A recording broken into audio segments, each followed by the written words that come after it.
The able senator from Utah. Mr. President, today, hundreds of thousands of Americans from all walks of life will participate in the 45th annual March for Life.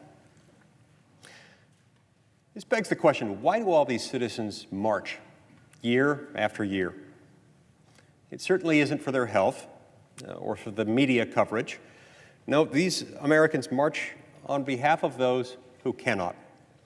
They march for uniquely vulnerable members of the human family.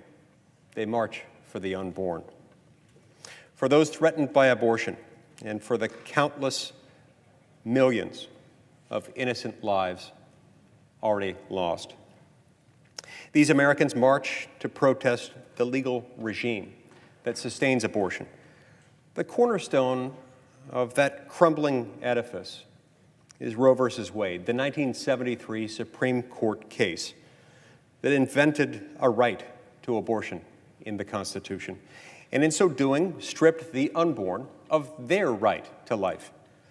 The principal effect of Roe v. Wade on our culture has been to cheapen the value of humanity itself.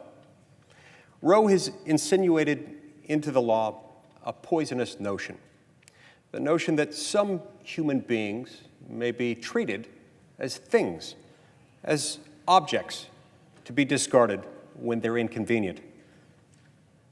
We've seen this before in human history. But an unintended effect of Roe has been to kickstart a movement that has lasted 4.5 decades.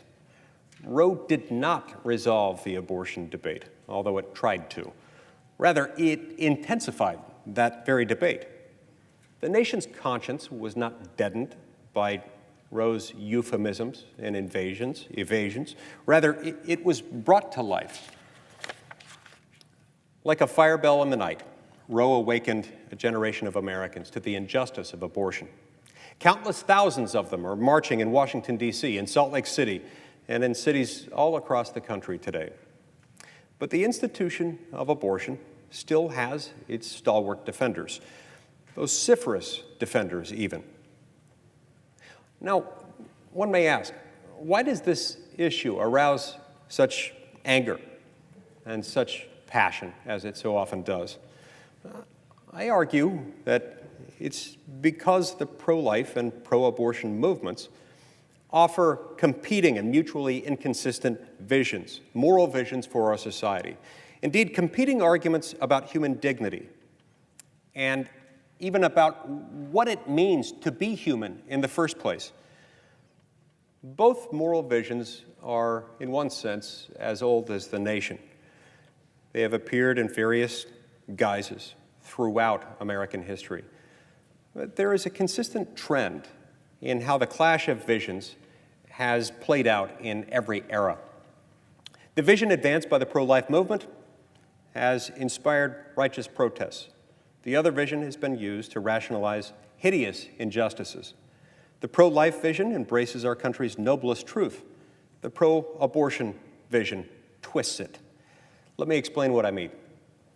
Our Declaration of Independence contains some of the most succinct and profound and revolutionary statements in human history. We hold these truths to be self-evident, that all men are created equal, that they're endowed by their Creator with certain unalienable rights, that among these are life, liberty, and the pursuit of happiness. We know that the United States has not always acted on this high principle. It's not always behaved in a manner consistent with it. We have at times denied life, liberty, and opportunity to our fellow beings in countless cruel and unfortunate ways. But even in the darkest times, Mr. President, patriots and reformers have looked to this passage as a guiding light because it is in many respects the conscience of our nation. Abraham Lincoln referred to the Declaration of Independence constantly in his speeches, calling it the sheet anchor of American republicanism and the father of all moral principle. He called the Declaration of Independence's statement on human equality the electric cord that links patriotic Americans through the ages. Now that electric cord has reached us.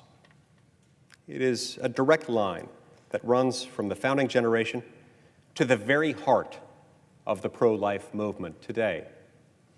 The core conviction of the pro-life movement is that all men are created equal and that all have a right to life. We believe that every human being has dignity and merits protection simply by virtue of being human. You'll often hear pro-lifers emphasize the human features of unborn children, as well we should. We point out that the human heart begins to beat as early as 16 days after conception. We point out that the unborn child can yawn, react to pain, and even suck her thumb. We point out that that thumb even has a unique, one-of-a-kind fingerprint. But we don't mention these characteristics because they are what give children their worth. It is not our fingerprints or even our beating hearts or our ability to yawn that make us human, that make us people.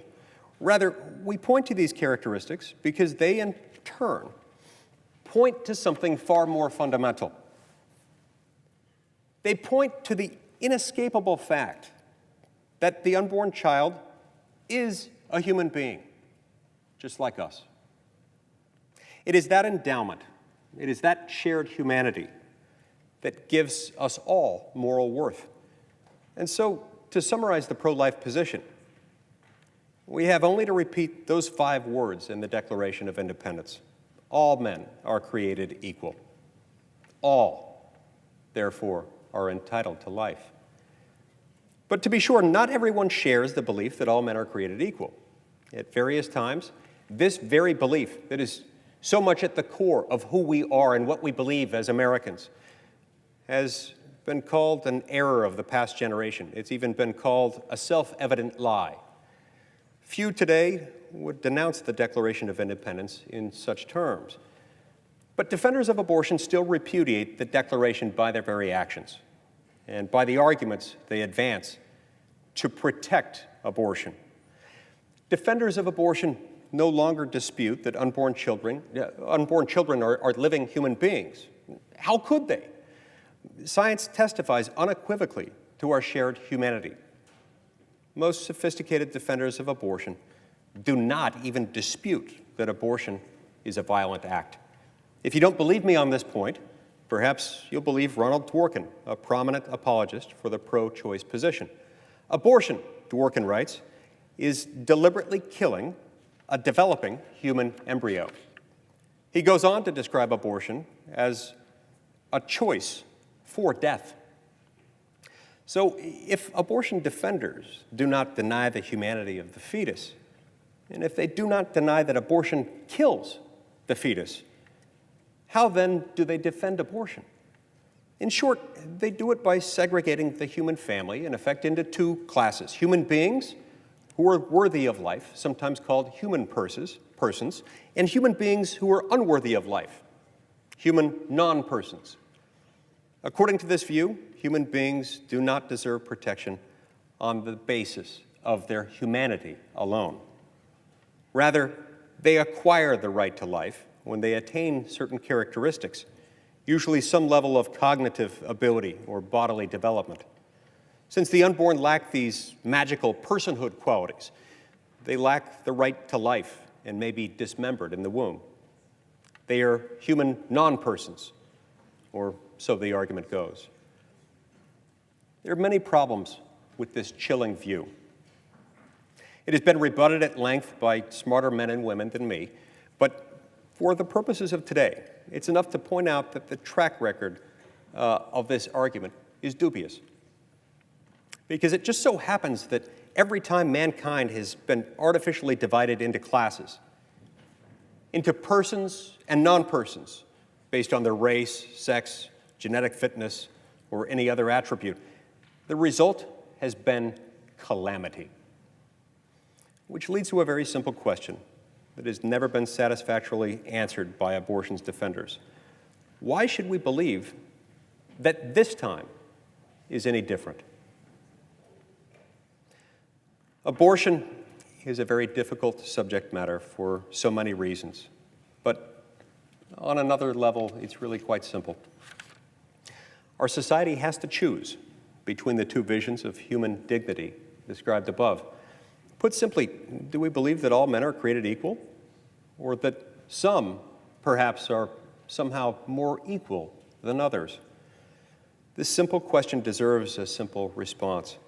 We must choose the first of these options and affirm that all human beings are created with dignity.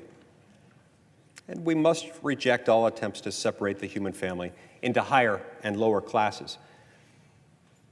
Let us see these attempts for what they are: cruel fictions that cheapen life itself. Just as there is no such thing as life unworthy of life, there's no such thing as a human non-person. There are just people, and we are each fearfully and wonderfully made. Yes, dignity was ours before we stirred in the womb. It is stamped onto the very fabric of our genome. It is printed onto our soul. This is the truth so brilliantly proclaimed in our nation's founding documents, even as it is denied by our legal system, starting with Roe versus Wade. But even though the laws of man are against us, for now, the truth is with us. And the truth can erode even the most formidable edifice of lies. And so on this 45th anniversary of Roe versus Wade, let us respond to Roe as Frederick Douglass responded to a similar indignity in Dred Scott v. Sanford. Happily for the whole human family, Douglass thundered, their rights have been defined, declared, and decided in a court higher than the Supreme Court. Those words, Mr. President, are as true today as they were when they were spoken. They call on us to continue the winding march for justice and for life until the unalienable rights of every human being are respected in our land. Thank you, Mr. President.